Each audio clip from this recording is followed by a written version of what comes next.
Ainsi vont les choses pour nous les Noirs. De mal en pis, elles vont les choses.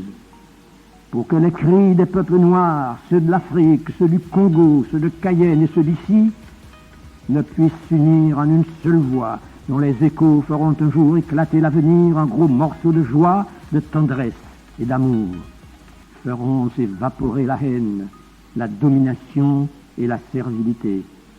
Feront pleuvoir de bonheur pour les pauvres, pour que les échos de cette immense voix des travailleurs de toutes les races, unis, égaux en droit, ne puissent résonner à l'unisson. On étrangle, on enferme et l'on tue. Avec ces mots prononcés suite à la mitraillade en 1961 au Lamentin, conscient des risques à s'exprimer ainsi, Georges Gracian choisit de dénoncer malgré tout les maux d'une Martinique encore enlisée dans le colonialisme. Il entre dans les mémoires. Mais qui est Georges Gracian? Comment Georges devient-il Gracian, le militant et l'élu communiste ayant consacré sa vie à la cause du peuple martiniquais? Georges Gracian naît le 6 janvier 1907 au Saint-Esprit, où la famille avait trouvé refuge après l'explosion de l'Appelé avant de s'installer à Fort-de-France à partir de 1916. Il est le dernier d'une fratrie de 6 enfants, au sein de laquelle il devra se faire un prénom. Gabriel, c'est le père, receveur aux contributions, très attaché à la réussite sociale par la promotion intellectuelle et qui veut que ses fils réussissent. Gilbert Gracian est l'aîné de la famille. Laissé jeune en métropole pour poursuivre ses études au lycée Ronsard de Vendôme, il devient professeur agrégé d'anglais. C'est un poète militant et il aura une ascendance très forte sur le jeune Georges. La vie n'est pas tendre avec Georges, qui perd son père à l'âge de 15 ans. Les conditions matérielles de la famille se dégradent et les perspectives d'avenir changent. Qu'à cela ne tienne, brillant élève, Georges Gracian obtient une bourse qui lui permet de poursuivre ses études au lycée. Il réussit au baccalauréat à 18 ans. Il devient pion à Saint-Pierre, puis commis d'économat par concours et obtient parallèlement sa licence de droit en 3 ans. Celui dont les plaidoiries ont marqué les mémoires rêve alors de devenir avocat, mais n'a malheureusement pas encore les moyens d'ouvrir un cabinet. Ces expériences sont autant d'occasions de s'affermir et de développer des valeurs et des compétences qu'il saura mettre à profit par la suite comme élu.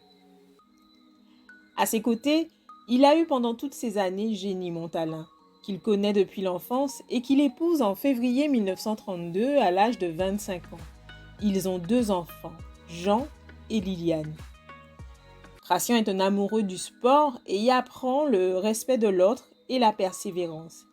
Il fait partie d'un groupe de passionnés de football qui crée au lycée Schellcher en 1919 le Golden Star, avec Victor Sévère, Georges Cadoré, Serge Rouge, pour ne citer que ceux-là. Georges Gracian en sera d'ailleurs le 5e président.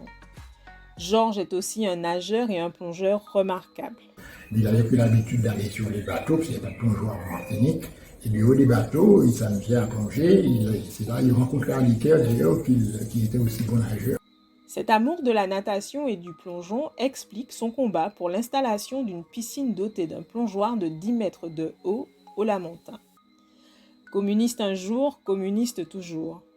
Certains se sont étonnés de l'adhésion, de la fidélité de M. Gracian au Parti communiste.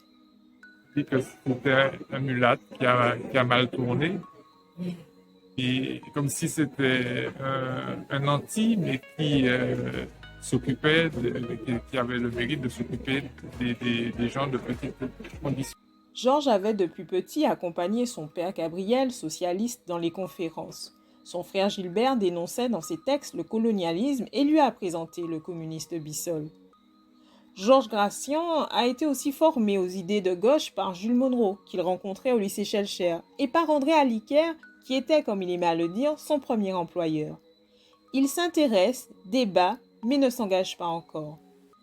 Mais en janvier 1934, coup de tonnerre. Le journaliste et militant communiste André Aliquer est retrouvé mort. Les usiniers et la Castebéquet sont pointés du doigt.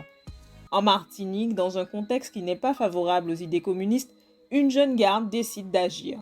Avec René Ménil, Victor Lamont, Télus Léraud et d'autres, Georges Gracian fonde le groupe marxiste Le Front commun. Le mouvement fusionne dès 1936 avec le groupe Jean Jaurès qui, depuis 1920, mène le combat communiste avec des hommes tels que Bissol et Monroe. Est alors créée, la même année, la région communiste de la Martinique affiliée au Parti communiste français. La Deuxième Guerre mondiale et le régime de Vichy mettent un frein à l'action militante, sans pour autant parvenir à l'arrêter. Gratien et ses amis parviennent à diffuser quelques numéros du journal Justice. Gratien collabore également à la revue Tropique avec Aimé Césaire et Ménil entre autres. En 1945, les communistes parviennent à s'imposer comme la première force politique de la Martinique.